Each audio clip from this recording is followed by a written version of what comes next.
Hello, everybody. Welcome back to Oscar Buzz. It is day 2 of fall festivals. We had Poor Things just premiere at Venice this morning. We had so many things at Telluride last night. A lot to talk about. Some really high ratings, particularly coming from all of us strangers and Poor Things. But we got Jack and we got Sam here. Thomas is going to be gone for a couple of days. How dare he schedule a personal life thing during fall festivals? Ugh.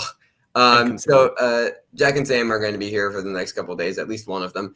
Let's get into it. Also, we're going to have this coming at the bottom. It's going to be showing the top 10 films from the fall festivals running throughout the year. This is based off of the average of the Rotten Tomatoes average, the Letterboxd score, and the Metacritic score. So that will be at the bottom of the screen. Let's get into it. All right. So first of all of us strangers coming in with a 98. All right. Where have we seen this before earlier in the year? The Zone of Interest. Okay. I'm not saying it's going to be like that big, but this looks like it is going to be one of the most critically acclaimed films of the year. How are we feeling about this moving forward as far as awards chances?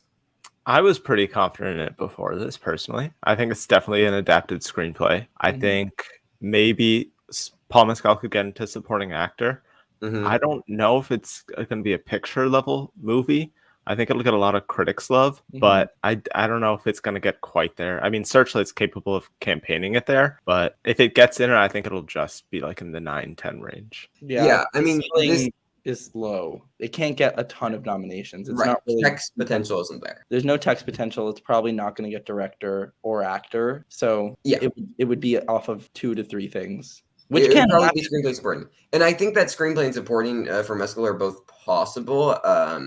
I mean, but like it seems very criticky and it seems slow. It seems a bit avant-garde. I don't know if this is entirely something that will be fully embraced by the Academy, regardless of how high the score is. Like the thing with Zone of Interest is that it feels like it has a nailed on director nomination, which is why we can feel good about it with picture with its high score. With this, I feel pretty good about this in screenplay though. Right, yeah. But that's fair. That's fair. So, I mean, and it's like so far the biggest hit at these festivals. Like, I mean, if we look at Rotten Tomatoes, it's a 100. Okay, the average rating an 8.8, really solid.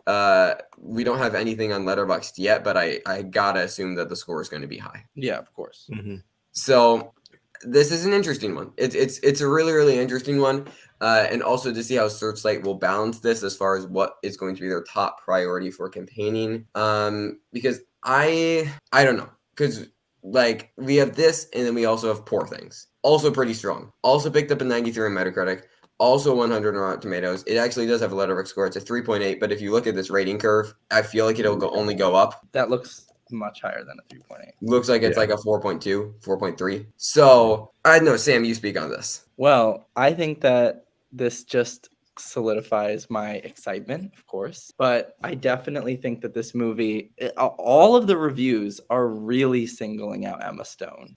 I'm not surprised because she looks fucking crazy and amazing in this movie, but they're really singling out her in a way that a lot of people are thinking that she's worthy of winning an Academy Award for this, and I don't know if they're going to go that far. I still have Mulligan, but I definitely think she can get nominated. I definitely think it'll get an adapted screenplay nomination. Could this be director? Yes. Maybe? If it's strong, yeah. If it's strong, I'm sure. It's definitely getting a lot of tech nominations. I mean, have you seen what it looks like? Cinematography, production design, costumes, makeup, I think are all coming. Maybe score. Maybe production score. Design. Yeah. So like the techs are there. I mean, the thing is like this film is still weird. Like this is still a weird movie. And that is just but people the concern. like that about it.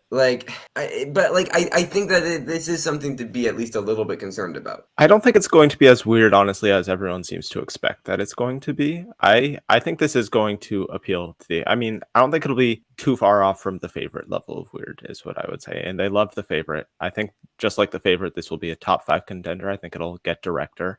I mean, if it's a huge contender and Searchlight's big push, I think Yorgos comes with it. Emma Stone, definitely in contention for actress. No one really singled out any of the supporting actors in particular. I don't think any of them, that's a competitive category. So I don't think any of them will probably sneak in there. But then a slew of texts. I think this is screenplay. I think it's a big lot of people want to predict Mark Ruffalo just because they don't know what to do. Yeah. But in a movie like this, I don't know. I feel like a supporting nomination just kind of seems out of the question because not only is there no consensus on who's the best, no Right. one is really discussing it. Like that's not what the conversation is about at all. Absolutely. It's also just not the type. Like movies that are like big and weird don't really get supporting nomination. If there's like a centralized lead character, sure. But a movie like this, I feel like wouldn't. I don't know why. I don't. Yeah, no, I agree with you there. Like, if we're looking at this, it's picture, and I feel decent about it in picture. I don't think it's like locked in. Personally, like I don't think it's like I think it's still in like that 7 to 10 range. I'd have it at 4, honestly. Really. Yeah, I think I don't see anything honestly detracting from it. Besides, if people are concerned about the weirdness, I personally don't think that'll be a big deal. Maybe. I mean, I really am rooting for this film. I hope that it like does do really, really well. But like picture, if it is, as you say, like a number 4, a top contender, director can definitely come along. Yeah. It would. And If it was the top 5, then yeah, if it's top 5, director would absolutely come along. Then we're looking at maybe actress. And then, like, I don't think that she's gonna win. She might win the Globe. She could win the Globe. She could. The Comedy Globe is honestly more competitive than drama this year. Yeah. But you got Fantasia. I mean, Margot Robbie's in Comedy Globe as well. It's like Fantasia. Yeah. I don't think Margot Robbie would win. It's the Globes. I don't know how important they'll be this year either. They're kind of still redeveloping themselves, but it is interesting. Also, if she wins the Volpe Cup again, which she's already won, I think that'll be a big deal. I don't think she will, but if she does, I don't know.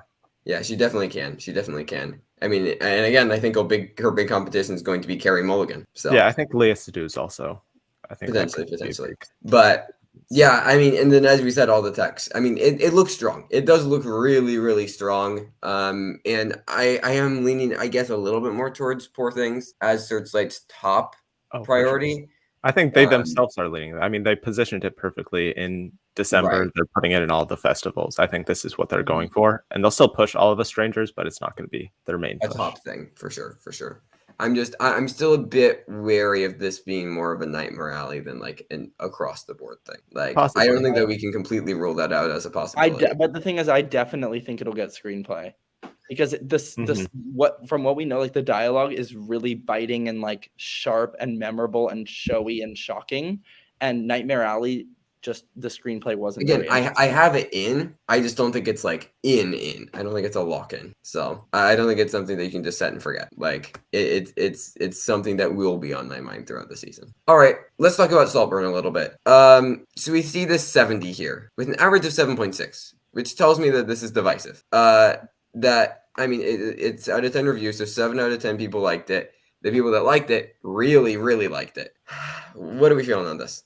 I think what we said on our live stream a few days ago hasn't changed. Like, I think our opinions on where this movie will land during award season haven't really shifted. Absolutely. Because none of us really thought this would get best. This feels like Babylon. Yeah, it is Babylon this year. Yeah, but I don't even know how many texts it'll get. Right, because it isn't going to have like the... It might get screenplay. Yeah, still. That's its likeliest. Because it's Emerald Fennell, she won for her last film, I could see it still getting screenplay. I could see it missing, though, to something like Rustin, which we'll talk about later. Right, we'll talk about Rustin in just a second. But yeah, I mean, and again, a 70 isn't bad, but it's a bit concerning that this seems divisive. We'll see what the Metacritic and Letterboxd are.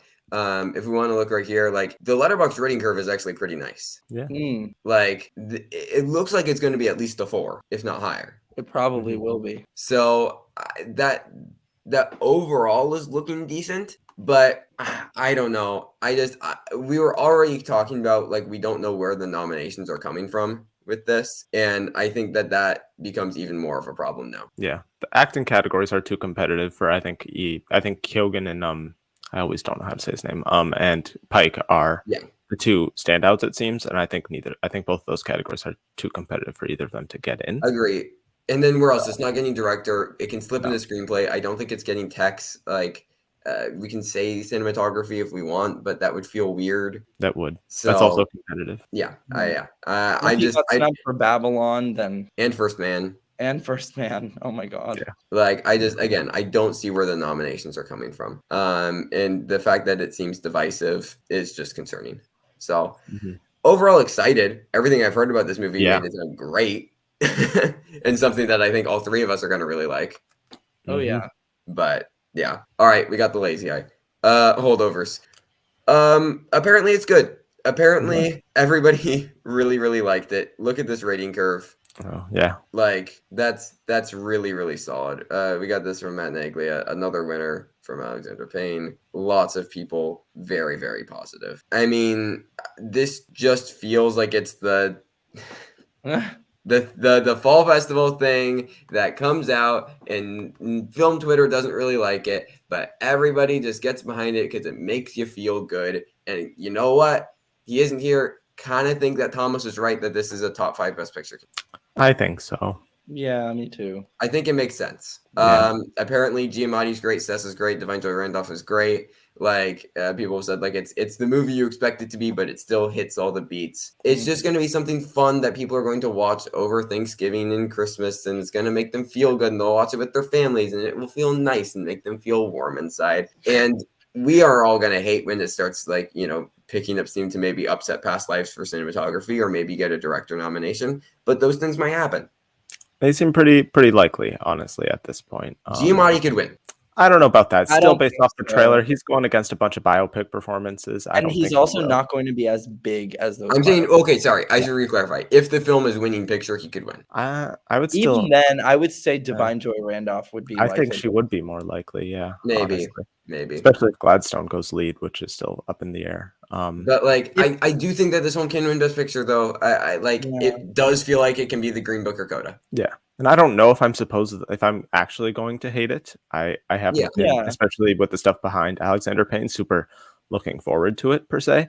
Right. But I could end up liking it, I guess. I mean, I didn't like Green Book, but I've seen some people compare it to Manchester by the Sea, which is interesting. Yeah, I saw that I as liked well. that movie, so yeah, I'll see. I know it'll be interesting. It's gonna have the emotional core, and that's really all you need for a film like this. Like, it's probably winning TIFF People's Choice. Let's be honest. Yeah. Now that Jack's fully back down, not on Naiad. Naiad. It's not going to be Naiad, guys. It's I'm not. sorry. Naiad. The turn from a couple days ago, if you were here, of Jack going all in on I've Naiad. never said anything about Naiad. There is no proof, no digital footprint at all. I need to make a supercut of every single time you mention Naiad. You do. Yeah. The Bikeriders. So this is a new Jeff Nichols thing. The reception seemed mixed positive. We got an 83, but with an average of only 6.5. And you can see on the ticker it's actually below El Conde and Ferrari, which not great. I don't know. What are we feeling on this generally? I feel like it's largely going to be forgotten. Some people did really like Jodie Comer's performance. Some people said Butler was really good. Other people just, I mean, I saw some negative reactions to their performances. It seems a bit just all over the place, but not that many people actually care. The movie seems kind of middle of the road. Right. Like, there's 5 fresh, but the average rating is still only a 6.5. Exactly. I don't think it's going to be a big contender. I don't think you don't really need to consider this anywhere. No. Yeah. None of us ever predicted it for anything. No. I really don't think it maybe. I know. I might have had Jodie Comer in March, but I just think that this will largely be forgotten about. I don't think that we really need to think about it anymore. I'll still probably see it. Like, I don't think it'll be a bad film. This just feels like Armageddon time, something like that, where it's just like has a little bit of buzz, and then we talk about it for 30 minutes, and then it's gone. It says Mike Face though, so it will be better. Yeah. I mean, and you can see with this rating curve, like a solid meh. Yeah, it'll probably end up like 3.3. One fan. One fan. But yeah, seems largely middle of the road. And then we got Rustin. Now, we don't have any scores for this. We only have this as far as a rating curve to go off of. No Metacritic or Rotten Tomatoes at the time of recording. But apparently it's good. Like, apparently it's actually a good film. And people are saying that it's George C. Wolfe's best. And that Domingo should win the Oscar. So obviously this is fall festival hype and buzz. I think he's gonna get nominated. I feel good about the nomination. Because we talked about potential Till issues happening. I don't think so. But it seems like the film is being more positively received than Till was. It is. Which is a massive plus in its favor. And it's also not Netflix behind it. There are also I feel like with Till, there were a lot of people who were just like, that's so scary and depressing. I don't want to watch that movie. And this doesn't have that aspect. Yeah. This is much more friendly. Yeah, no, I think a lot of people are really getting behind this one. And passionate about it, which is huge. Divine Joy Randolph. I didn't know she was in it. Oh, she's having a year. Yeah. No, I mean, yeah, I know. Like, as an interesting cast, like Coleman Domingo's getting a lot of standout praise. Like, people are saying that the film is like very like rousing and crowd pleasing, which is exactly what something like this needed. I still don't entirely know if it's going to land another nomination, but as we talked about, maybe it can slip into screenplay, especially if things like Saltburn or May December begin to fall. Original screenplay isn't the most exciting of categories, let's be honest. We got Past Lives, we have Holdovers, we have Anatomy of a Fall, and then right now it's Saltburn, May December. But if those things don't pan out, like, I don't think Air is going to happen. Maybe this sneaks in. I mean, it's from a previous winner, right? There's a world, and I think if that happens, then you could maybe start to make an argument for Domingo winning. I don't think that will happen, but I think he'll probably be safe for the nomination. I'm feeling decent about him being safe for the nomination, which just messes up that we have a fairly safe top 5 right now. But I honestly think it makes sense. Like, it makes I don't a lot see of sense, who else would really. I mean, maybe Michael, but even then, what if it just isn't DiCaprio? But like, that doesn't even make sense for it not to be DiCaprio. Like, the 5 is Cillian Murphy, Oppenheimer, Leonardo DiCaprio, Killers of the Flower Moon, Bradley Cooper, Maestro, Coleman Domingo, and Rustin, and the other one is Paul Giamatti and the Holdovers. And that's just the 5 that everybody has apparently agreed on since like August. And I don't see it breaking. I know that's wild to say where it's September now. I know it's wild to say in September, but I don't see how. We have reviews for all of those movies. Michael Fassbender. Yeah, because maybe I'd keep an eye on for Anthony Hopkins in one of those movies, to be honest. Maybe, but there's no. That's it. Like, there's not a lot of wiggle room. Like Benadir, it doesn't even look like. I don't even think we don't have to worry about Barry, just because that's. Yeah, Barry Keoghan, I don't think will happen. And Andrew Scott, kind of too subtle. So, Paul Mescal would make more sense. Yeah, I do think Rustin, if it gets actor, song, and screenplay, I think maybe you could then consider it for picture. I don't think it'll go that far. I mean, because that's the thing. Like, this is getting song for the Lenny Kravitz song. So like, if it's actor song, if it can add screenplay, then I agree. Like, maybe we're looking at like a random picture nomination. But I still think that Netflix is going to Netflix pushes for him more than Bradley Cooper. I don't think they push for him more than Bradley Cooper, though. No, I don't think. Well, we'll have to see how Maestro pans out review-wise. Yeah, I mean, we'll see. What if Maestro gets panned tomorrow? Yeah, like, I want Coleman Domingo to get nominated. I think he will. But I think that's it. A lot happened, but Searchlight are the winners of the day, with all of Us Strangers and Poor Things really, really performing well. We don't have Holdovers or Rustin on the standing yet because we don't have reviews or review scores for them yet. We do have reviews, but come back tomorrow. We'll be talking about Naiad, Jack's fallen darling.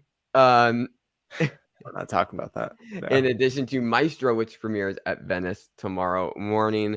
So lots of interesting stuff to discuss tomorrow. We also have Fingernails, which looks quite interesting, which has a very, very interesting cast. So lots of fun stuff, keeping the fall festivals rolling, but a lot happened today. This is probably the biggest day before we get into TIFF, honestly. This is where we're at. This is where our Oscars thoughts and predictions are currently at. Come back tomorrow for more fall festival stuff. Stay safe, everybody. Thank you for watching, and goodbye.